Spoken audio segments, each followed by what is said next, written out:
Alright folks, quick question for you. Have you ever visited somewhere that completely surprised you? Not because it's famous, because it feels real? Today we're in South Shields, right on the northeast coast of England. It might not be the first place that pops up on a UK travel list, but that's exactly why we're here. Because sometimes the places you don't expect are the ones that stay with you. Whether you're watching from down the road, somewhere else in the UK, or the other side of the world, this is your chance to explore with me. This is Geordie Lad Walking Tours. Real places, real walks, no rush. So wherever you're watching from, let's go for a walk.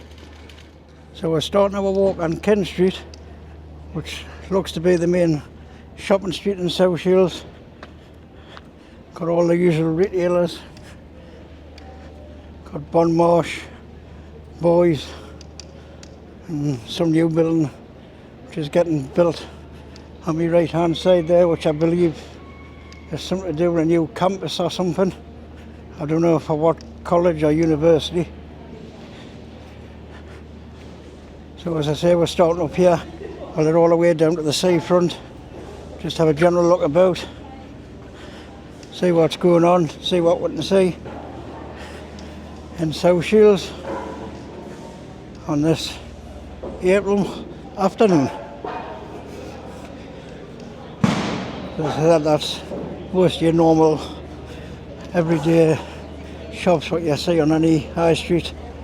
Obviously Superdrug, over to the left there, card factory. That's some sort of like Tyne bargains cash exchange shop. So we'll keep heading down towards, as I said, the seafront. Got the old Barclays Bank over there.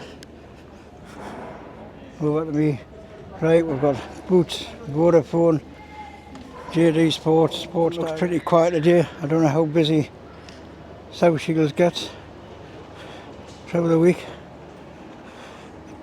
Plus it's pretty late on in the afternoon. So we've got the old Santander Bank on my left there, and that west straight across.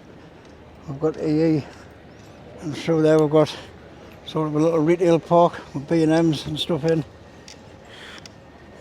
That bridge in front of it used to be where the old metro station used to be situated, which is now moved because they've actually built a whole new metro and bus station just a little further round,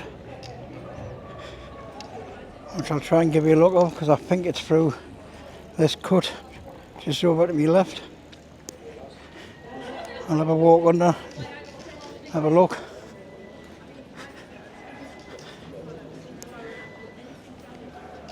Just round this corner, I think, is a new bus and metro interchange. There you go, straight ahead in front. That's the new South Shields bus and metro interchange. So we'll continue our walk down Ken Street towards the seafront.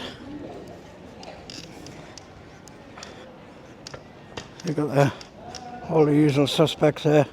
Shoe zone, got a post office, and I've got the usual high street Greggs, and obviously McDonald's, another staple on the high street. Still got to be left there. We've got like a bargain shop and a phone shop. And we've got Ladbrokes across on the far corner.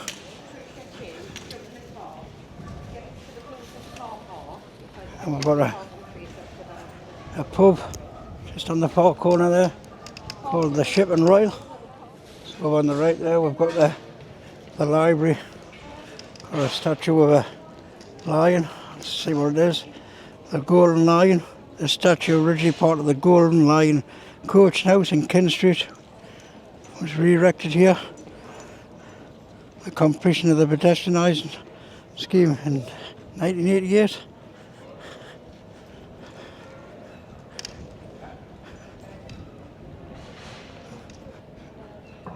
Nice big seagull standing in the middle of the pavement there. Looking for a bit of food, I think. He's away. Oh, there we go. And we've got a man with a bull here. Looks like a matador or something. On the plinth here. Let's see what it says. So it's John Simpson Kirkpatrick, the man with the donkey. It looked like a bull at first. Never mind. I'll keep heading down at Morrison's, and we left there. We crossed that junction. We're now on Ocean Road. So across to the right there, we've got a workwear, schoolwear shop. I think there's a lot of takeaways, Indian restaurants down Ocean Road, chip shops, plenty of food establishments. Just on the left there, we've got the Ocean Road Community Association.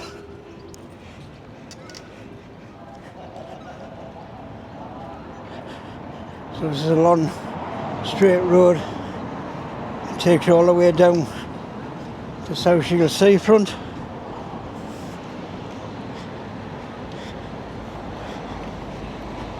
Looks quite a little busy road.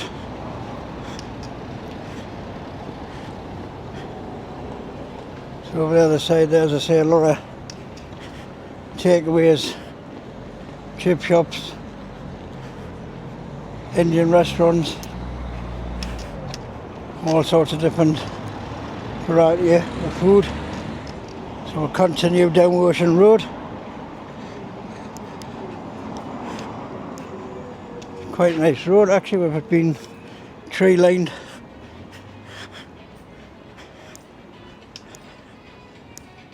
So I'll take these on me left here. Some of them are like bed and breakfast. Some of them I think residential properties. So again we've got more bed and breakfast on the left hand side. On the end here we've got another Indian restaurant, a tandoori, another little statue pin on a plinth here, looks like of a dolphin.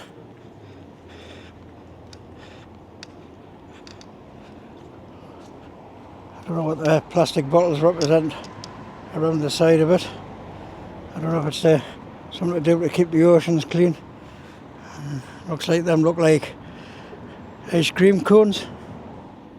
So across the road there we've got Coleman's of South Shields, supposed to be the best fish and chips in South Shields from what I've heard. Got a nice little seagull just standing on top of the car there. So we'll continue our walk towards the seafront.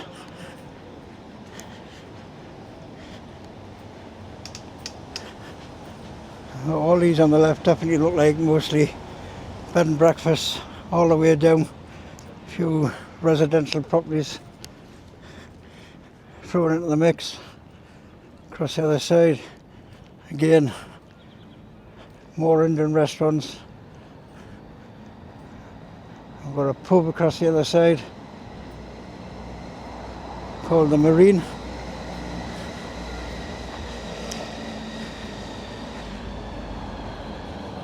We've got a little, looks like two little parks. We've got one on either side of the road. The one just straight over there. And you've got the North Marine Park at this side. And that one's called South Marine Park. Now up this road here, you can get to the Arabia Roman Fort. I'll not be visiting that today.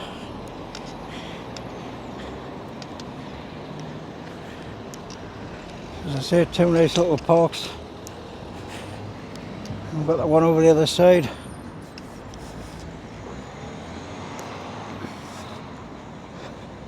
So we're getting here to the seafront now. So we've got this little clock tower coming in front of her. Looks quite old by the stone work on it.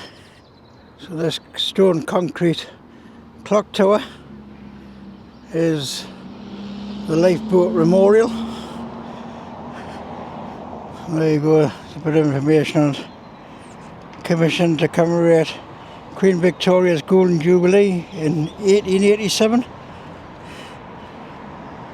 We've got a little former lifeboat here by the looks of it, called the Tyne. I'll pop round and have a look at the information board, see what it says about it. Looks like it's well preserved. So the Tyne lifeboat of South Shields played a central role in the development of the world's first lifeboats in the years before the North and South piers were built. There you go, a little bit of history about the lifeboat. So we eventually made it to the beach. This is Little Haven Beach.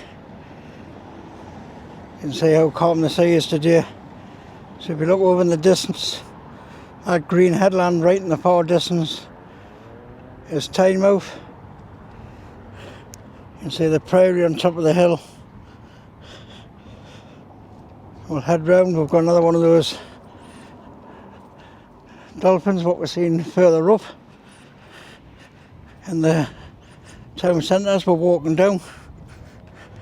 I think it must be something to do with stop throwing plastic bottles into the sea by the looks of it. You see the nice sandy beaches in South Shields. We got the clean sand. So we're now heading up one of the piers. So if you look in the distance, that pier's Tynemouth Pier, the one with the lighthouse straight in front of it. What heads out from the headland just below the Tynemouth Prairie all the way up. That's where the Tyne enters the North Sea.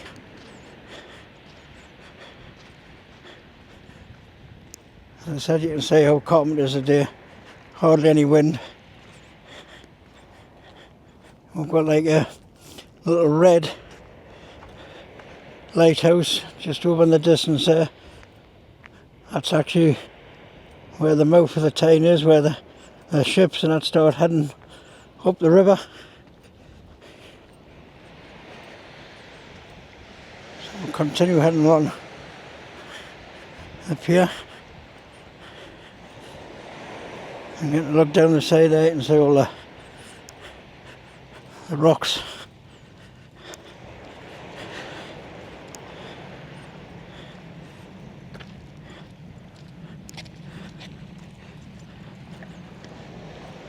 So imagine in the olden days out there, India ship would have been along here, probably boats coming in further up the piers.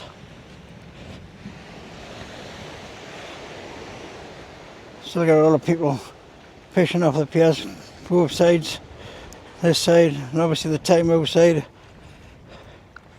Got an awful lot of people actually go fishing right along the length of the piers. I've even seen them in rough weather. Not for me, cup of tea, standing there in the middle of rough seas and getting soaking. So this building here is the South Shields Volunteer Life Brigade. It was established in 1866 as a search and rescue unit. So we're heading back towards Moor Beach, where we've got like the sand dunes. It's like this little promenade place for plenty of places to walk. Obviously you can sit on these areas here, especially during the warmer summer months. So I thought I'd have a walk through the little amusement park just to give you an idea what it's like.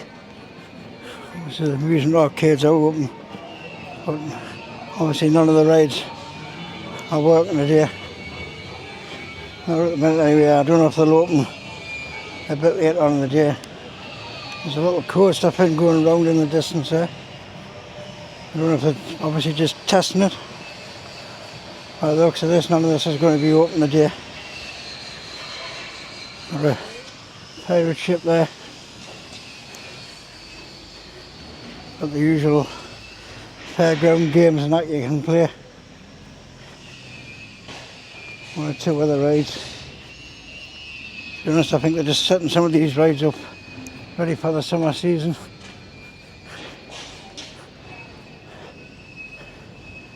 Again over there, some kiddies rides. More arcades. Got a chip shop here.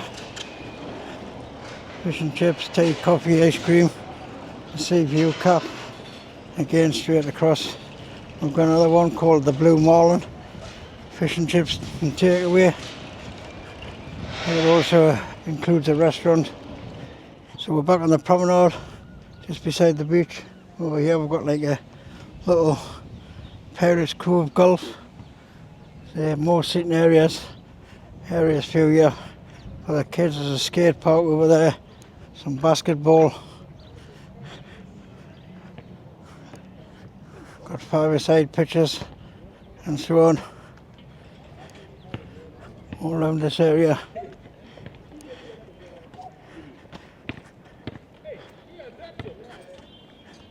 We'll head back round to the main promenade. I imagine during the summer a lot of people walk around here. Got a pub in front over there called the New Sundial.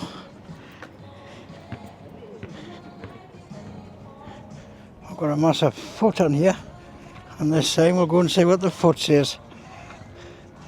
Leave only footprints on the beach. So there you go. Making sure you take your rubbish home. Even big footprints on the beach if your foot was that size. So we'll just head a little bit further along